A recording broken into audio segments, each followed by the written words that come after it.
अस्सलाम वालेकुम दोस्तों, मैं हूं उस्मान मंशा और आप देख रहे हैं wrestling fever.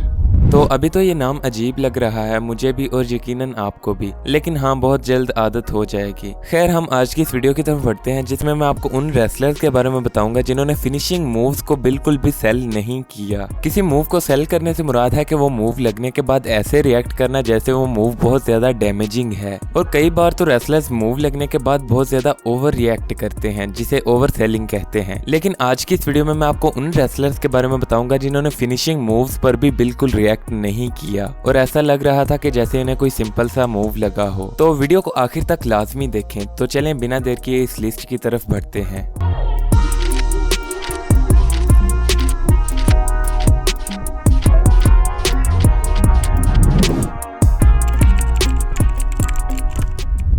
Number 5 ultimate warrior. दोस्तों ट्रिपल एच का अपने पहले रेसलमेनिया मैच में मुकाबला अल्टीमेट वॉरियर से हुआ जिस पर इन्होंने मैच स्टार्ट होने से पहले ही अटैक कर दिया और इन्हें अपना फिनिशिंग मूव पेडिग्री जिससे वो फ्यूचर में कई वर्ल्ड चैंपियनशिप्स जीतने वाले थे वो लगाया। लेकिन अल्टीमेट वॉरियर ने इस मूव को बिल्कुल भी सेल नहीं किया और मूव लगने के फौरन बाद वापस सीधा खड़े हो गए जैसे इन्हें कोई मूव लगा ही ना हो। और मैच स्टार्ट होने के तकरीबन 2 मिनट के अंदर अंदर ही अल्टीमेट वॉरियर ने ट्रिपल एच को हरा दिया।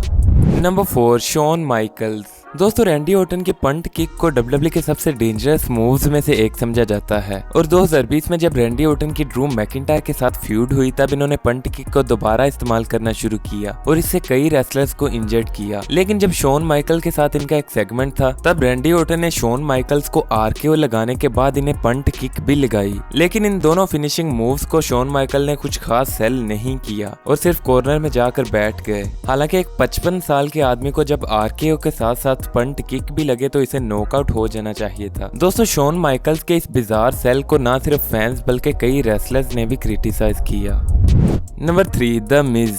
दोस्तों समर स्लैम 2014 में द मिज और डोल्फ जिगलर का इंटरकॉन्टिनेंटल चैंपियनशिप के लिए एक मैच था। दोस्तों मैच के दौरान जब डोल्फ जिगलर ने अपने फिनिशर्स में से एक द फेमसर द मिज पर लगाया तो मिज ने इसको बिल्कुल सेल नहीं किया बल्कि ये मूव लगने के बाद फौरन उठकर डोल्फ जिगलर को अपना फिनिशर लगा दिया। मगर स्टिल डोल्फ जिगलर ये मैच जीतने में कामयाब रहे। लेकिन द मिज का ये नो सेलिंग मूवमेंट काफी फेमस हुआ।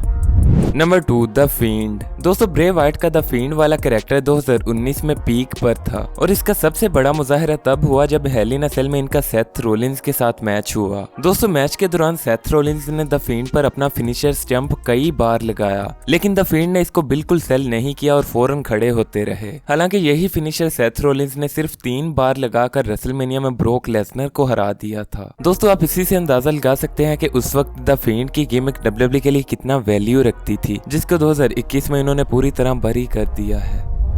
नंबर 1 दी हल्क होगन। दोस्तों दी अंडरटेकर के finisher Tom stone pile driver को डब्ल्यूडब्ल्यूई के सबसे ज्यादा डेवेस्टेटिंग और डेंजरस मूव्स में से एक समझा जाता है और इस पर सिर्फ किक आउट करना ही रेसलर्स के लिए बहुत बड़ी बात होती है। लेकिन सर्वाइवर सीरीज 1991 में जब अंडरटेकर का हल्क होगन के साथ मैच था तब हल्क होगन ने अंडरटेकर के फिनिशर टॉम स्टोन की रिस्पेक्ट ना करते हुए इसको बिल्कुल भी सेल नहीं किया और टॉम स्टोन लगने के फौरन बाद खड़े हो गए। दोस्तों ये इसलिए था क्योंकि उस वक्त डब्ल्यूडब्ल्यूई हल्क होगन के कैरेक्टर को 2019 के द फील्ड के कैरेक्टर की तरह स्ट्रॉन्ग बुक कर रही थी। यही वजह है कि अंडरटेकर के टॉम स्टोन को भी इस डिसरिस्पेक्ट का सामना करना पड़ा। दोस्तों आपको इनमें से किस मूव को ना सेल करने पर सबसे ज्यादा अजीब लगा हमें कमेंट सेक्शन में जरूर बताएं और अगर आपको वीडियो पसंद आई हो तो वीडियो को लाइक जरूर करें। ऐसी मजीद वीडियोस के लिए चैनल को भी सब्सक्राइब कर लें और अगर आप मुझे इंस्टाग्राम पर फॉलो करना चाहते हैं तो उसका लिंक डिस्क्रिप्शन में मौजूद है। Thanks for watching and good bye.